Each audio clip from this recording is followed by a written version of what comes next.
on finissait par plus voir notre fille, on travaillait 6 jours sur 7, ou des fois 7 jours sur 7. Et c'est avec l'arrivée de notre deuxième enfant qu'on s'est dit stop. Dans le premier mois, j'avais même pas encore terminé ma formation officiellement. Mais mes objectifs dont je me projetais dans 3 mois étaient atteints en 1 mois en fait. J'ai quand même 1 an de travail assuré avec ces contrats-là. Et ça, pour se projeter et avoir des projets pro ou perso d'ailleurs, hein, c'est génial. Je fais un peu plus de 6 000 € de chiffre d'affaires. On a du temps pour nous, on a du temps pour les enfants et on a du temps pour nous individuellement aussi. Je m'organise vraiment autour de l'emploi du temps de mes enfants surtout. On peut se permettre de partir quand on veut, où on veut.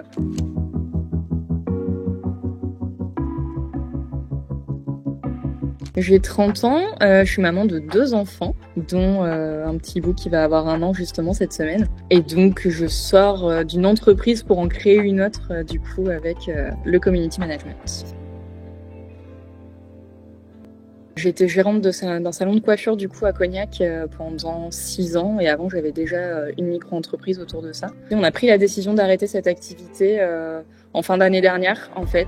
On a essuyé toutes les crises économiques et sociales de ces dernières années. C'était pas forcément évident. Mais du coup, on s'est retrouvés dans un rythme assez éreintant et dans des obligations, en fait, d'ouverture avec des horaires. On finissait par plus voir notre fille. On travaillait 6 jours sur 7, ou des fois 7 jours sur 7. Et on s'est retrouvés dans un rythme pro et perso qui était plus du tout en accord avec ce qu'on voulait, en fait. Et c'est avec l'arrivée de notre deuxième enfant qu'on s'est dit stop. On peut plus subir ce rythme pour nous et pour notre famille, donc voilà. Ça faisait déjà 2 ans que je la suivais sur ses réseaux et que je voyais ce message en fait de liberté plus géographique que financière pour ma part du coup, mais qui envoyait ce message de liberté avec 0 contrainte géographique et c'est ça qui m'a tilté du coup en la voyant. Bon, il m'a fallu quand même 2 ans pour passer le pas parce que j'avais déjà mon affaire et que c'était jamais le bon timing. Mais voilà. C'est au début de mon congé maternité que j'ai pris la décision de prendre les infos et de contacter du coup Justine. Qu'en fait c'était le bon timing sur ça parce que je savais que j'avais pas l'emprise du temps du salon sur le temps de ma formation et que j'aurais le temps du coup de la faire correctement et de me mettre à fond dessus quoi.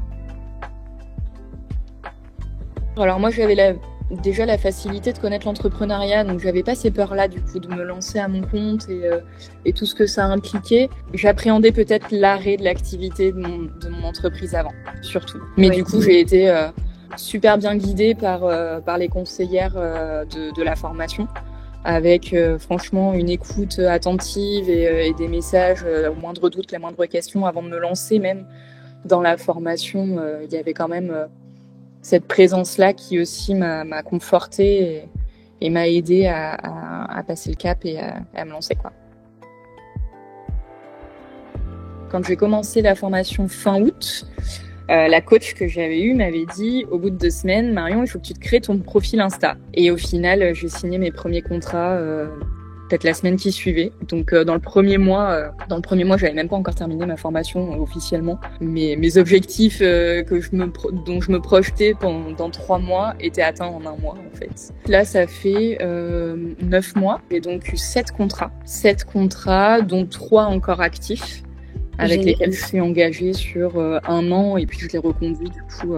Donc c'est génial parce que du coup ça me donne quand même un laps de temps de travail. J'ai quand même 1 an de travail assuré avec ces contrats-là. Et ça pour se projeter et avoir des projets pro ou perso d'ailleurs, hein, c'est génial. Sachant que je signe mon 7e contrat là à la fin du mois réellement, je fais un peu plus de 6 000 € de chiffre d'affaires. Quand j'aurai signé là mon 7e contrat qui arrive dans une quinzaine de jours, je serai à peu près à 2 150 € de chiffre d'affaires mensuel. Et ça pendant minimum 1 an. Et c'est génial parce que du coup, je pensais pas atteindre cet objectif de revenus aussitôt. La formation a été vraiment un boost sur les lacunes que j'aurais pu avoir avant sur les réseaux et sur le poste de community en fait, hein, tout simplement. J'aurais jamais imaginé atteindre ces objectifs-là et je les avais même pas d'ailleurs ces objectifs-là parce que je m'étais dit bon ok on prend le temps, on va faire des objectifs qui sont réalisables, que j'ai réalisé et dépassé d'ailleurs. Mais ouais, non, incroyable.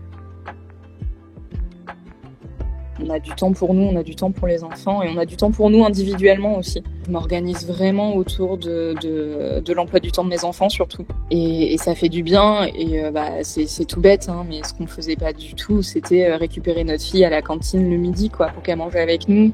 Pouvoir la récupérer à la sortie de l'école, c'est des petits moments, ça paraît pas, hein, qui font vraiment du bien et à elle et à nous. On a un rythme quand même beaucoup plus chill et on peut se permettre de partir quand on veut, où on veut, en France ou à l'étranger, le week-end, les vacances scolaires, les ponts, et alors ça c'est génial. Et un des gros bonus de cette année, c'est qu'on va pouvoir enfin faire un voyage qu'on n'a jamais pris le temps d'organiser parce qu'il y avait toujours quelque chose qui nous tenait avec le salon de coiffure et que là, et financièrement et d'un point de vue d'organisation, on peut le faire, quoi. En même pas un an, on a réussi à faire ça alors qu'on n'a pas réussi à le faire avant.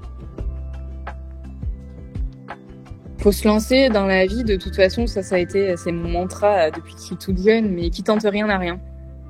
Qui tente rien n'a rien, on peut pas savoir à l'avance ce qui va se passer, on n'a jamais une carrière prédéfinie. Moi j'ai choisi mon métier de coiffeuse, c'est un métier passion. Et pour autant, je l'ai dû arrêter pour diverses raisons, mais faut pas se bloquer, faut pas avoir peur ou appréhender le regard de ses proches ou même sa propre expérience. Faut avancer en fait. Et non, faut pas hésiter, la formation est ultra complète. Et même moi, qui du coup avait déjà un parcours entrepreneuriat, j'ai encore appris des choses. Donc non, faut pas hésiter, faut se lancer.